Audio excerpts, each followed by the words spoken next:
में एक बार फिर हमारे साथ हैं पूर्व प्रदेश उपाध्यक्ष जदयू बिहार प्रोफेसर शाहिद अहमद साहब।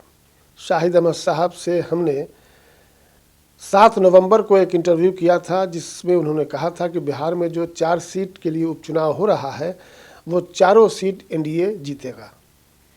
जब हमने ये इंटरव्यू नश्र किया तो कुछ लोगों ने कमेंट किया कि ये ख्वाब है, चारों सीट जीतने का कोई सवाल ही पैदा नहीं होता है। आज एनडीए ने साबित कर दिया वो चारों सीट जीतकर, और कमेंट करने वाले अपना सा मुंह लेकर रह गए होंगे।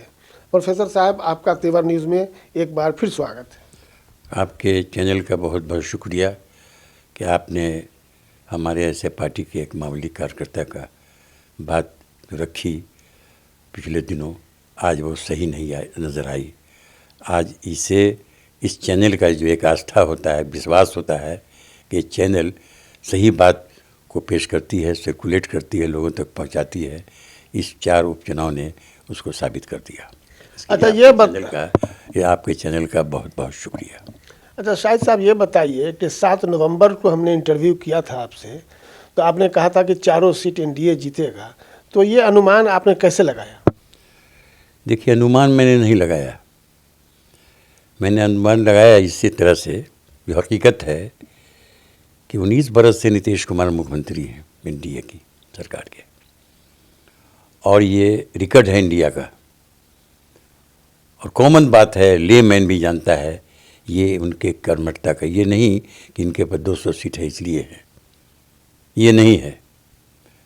एक आदमी कम सीट लेके भी 19 बरस से उनकी कर्मठता रिकॉर्डेड है। ये भी साबित होता है कि नंबर ऑफ एमएलए से काम नहीं चलेगा, कर्मठता चाहिए, जो कूट कूट करके मुख्यमंत्री नीतीश कुमार में भरी हुई है।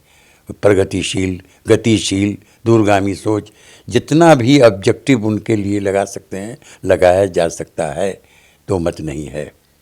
और अभी प्रधानमंत्री का दौरा हुआ था दरभंगा में, उस अवसर पर उन्होंने बहुत ही अच्छे ऑब्जेक्टिव से उनकी प्रशंसा की थी। अच्छा, ये बताइए कि राजद 3 सीट पर था उस चुनाव में, 1 सीट पर भाकपा माले थी, चारों सीट राजद का चला गया।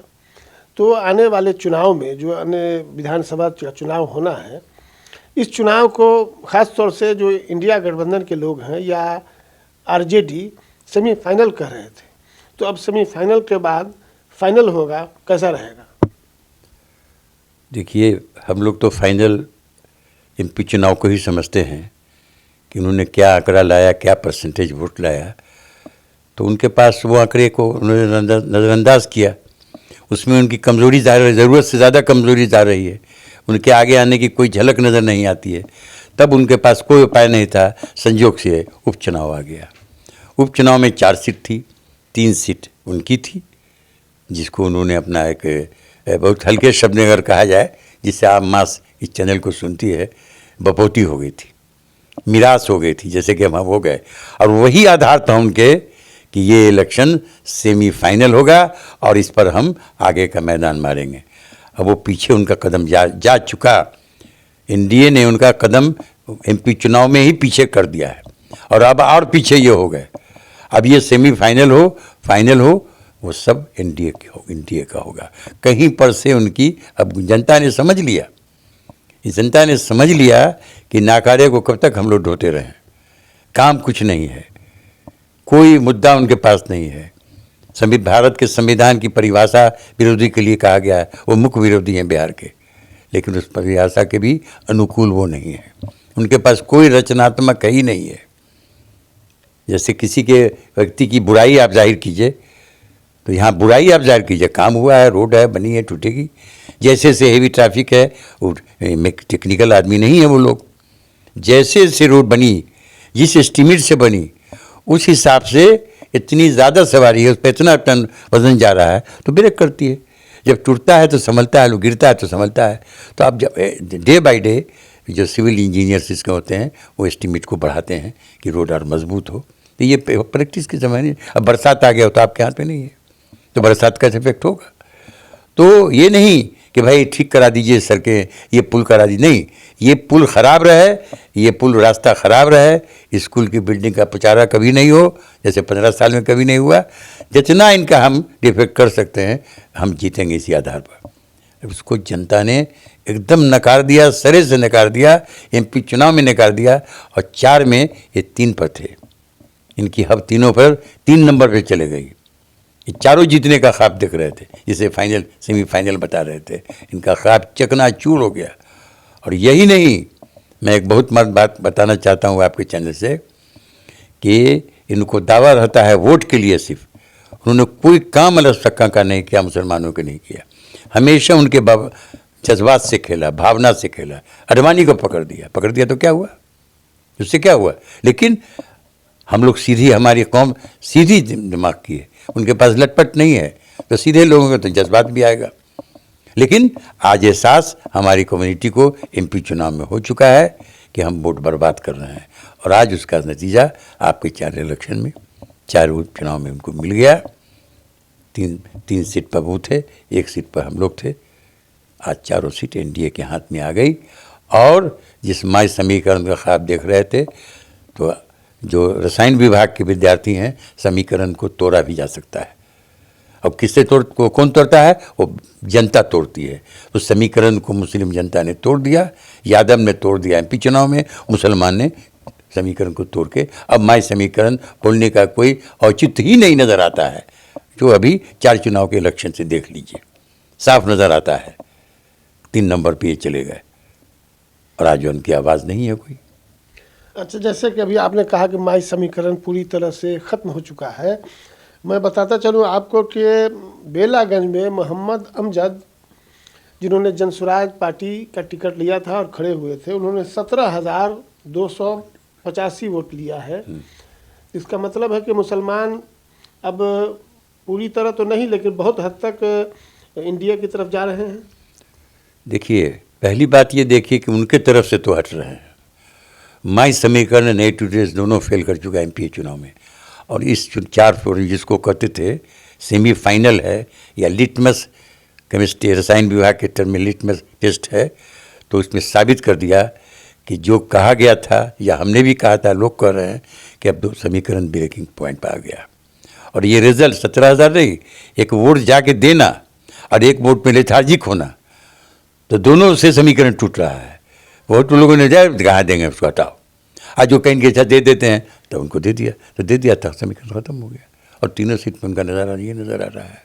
इसलिए हम तो इस माध्यम से, इस रिज़ल्ट से और MP चुनाव से रिज़ल्ट से अपनी मिल्लत को कहेंगे कि आप भावना, इनके समीकरण को आपने तोड़ा है, उसके लिए आपको क्षेत्र की मुबारकबाद हम देते हैं। और उससे हम चाहते हैं कि आज आने वाले चुनाव में हमें बिहार की मिल्लत अपने मफाद को देखें, अपने काम को देखें। ये दिमाग से तल जाए कि कौन पार्टी, अभी NDA है, सिर्फ NDA की सरकार है, इसका है नीतीश कुमार है। NDA की सरकार में फलाह है, हर तरफ फलाह का काम हो रहा है, नुमाया काम हो रहा है। और आप जज करें, हर चीज़ का पैमाना होता है। दूध, सही दूध है, सही घी है, सही कुछ है, उसका सबका लिटमस टेस्ट होता है। जिसका लिटमस टेस्ट हो गया, सामने में आपके आ गया, वोट नहीं मिला, आप हार गए। यादव का था तो यादव ने दे दिया, आप आइएगा तो 8 सीट में, पिछले चुनाव में आपको 8 सीट दे दिया, 1 सीट नहीं दिया, 8 सीट चली गई NDA को, BJP को, चाहे NDA को चली गई, तो NDA को चली गई तो क्या हुआ? जिसको समीकरण मजबूत करना था, हमने वोट दिया, उधर से वोट नहीं दिया, तो ढोने से नहीं चलेगा। तो हम कहते हैं कि सियासी दानिश्वरी, सियासी शौर को मद्देनजर रखते हुए हम मौका दें NDA में, नीतीश कुमार की हेडशिप में। जो न्याय के साथ विकास है, उसमें जात है, न पात है, धर्म है, कहीं टच नहीं है, और सबको अपने मज़हब की आज़ादी है। जो रस्म आपका है करना है, जैसे रहना है, जैसे खाना है, जैसे पीना है, एक ज़र्रा बराबर NDA में किसी तरह की मनोमनिंग बिहार में नहीं है। तो पहले हम घर देखें अपना, देश का मकाम बाद में करेंगे हम। अभी घर देखें अपना, घर को आबाद करें हम। अगर हम समीकरण को तोड़ के आप भाग रहे हैं, आप आ रहे हैं, और मैं मुबारकबाद देता हूं कि हमारी मिल्लत को बड़े शिद्दत से ये एहसास हो रहा है कि हम क्यों नाकारे के साथ रहें, क्यों रहें परिवारवाद वालों के साथ, क्यों रहें भ्रष्टाचारी के साथ। और दीनी एतबार से भी गौर किया जाए तो ये भी बहुत सोच समझ की बात है और मैं उनसे मुद्दबाना गुजारिश करूँगा ये काम करने वाले की कारकर्दगी पर। और ये शरीर दीनदारी में भी कही जाती है कि एहसान को ईमान से कम नहीं समझो, तो इस एहसान का बदला हमें देना चाहिए और वो दिन आ रहा है। आप देखिए, आपने 75-70 बरस से आपने देखा, आप मौका दीजिए देखिए हम कितना दे रहे हैं नहीं दे रहे हैं वो आप जान रहे हैं, हम भी जान रहे हैं। लेकिन ये ना शख्स किसी जात पात किसी तरह का नहीं देखना है, न्याय के साथ विकास। एक नारा जो रखा है, आज उस नारा की जगह एनडीए ने जीता एमपी, एनडीए ने जीता चारों। हमारे समीकरण और सेमीफाइनल, मेरा ये दावा कि ये सेमीफाइनल मेरे हक में होगा और 25 मेरा है, तो आपके सामने है सारा नजर, यहाँ रांचे बयान जो जाहिर है उसको हम कितना बयान करें। अभी हमारे साथ थे प्रोफेसर शाहिद अहमद, पूर्व प्रदेश उपाध्यक्ष जदयू बिहार। इन्होंने साफ तौर से कहा कि राजद पूरी तरह फेल हो गया है, या एक तरह से कहा जाए कि माई समीकरण ध्वस्त हो गया है। जो मुस्लिम भी राजद के साथ थे वो भी धीरे धीरे अब उनके साथ छोड़ रहे हैं, दूसरी ओर देख रहे हैं। आने वाला चुनाव इसी पस मंज़र में अगर हुआ तो रिज़ल्ट सामने है कि 2025 में किसकी सरकार बनेगी वो इसी सेमीफाइनल से तय हो गया है। एक बात चलते चलते बताते चले कि राजद का सुपड़ा साफ हो गया है इस उपचुनाव में, और उसके साथ जो सहयोगी पार्टी भाकपा माले थी, एक सीट पर जीत रही थी, वो भी हार गई है। तो कहा जा सकता है कि आने वाला समय राजद इंडिया गठबंधन के लिए बहुत कठिन है और उनको एक बार फिर से गौर करना होगा कि अगली रणनीति वो क्या बनाए कि कुछ पोजीशन हासिल करें।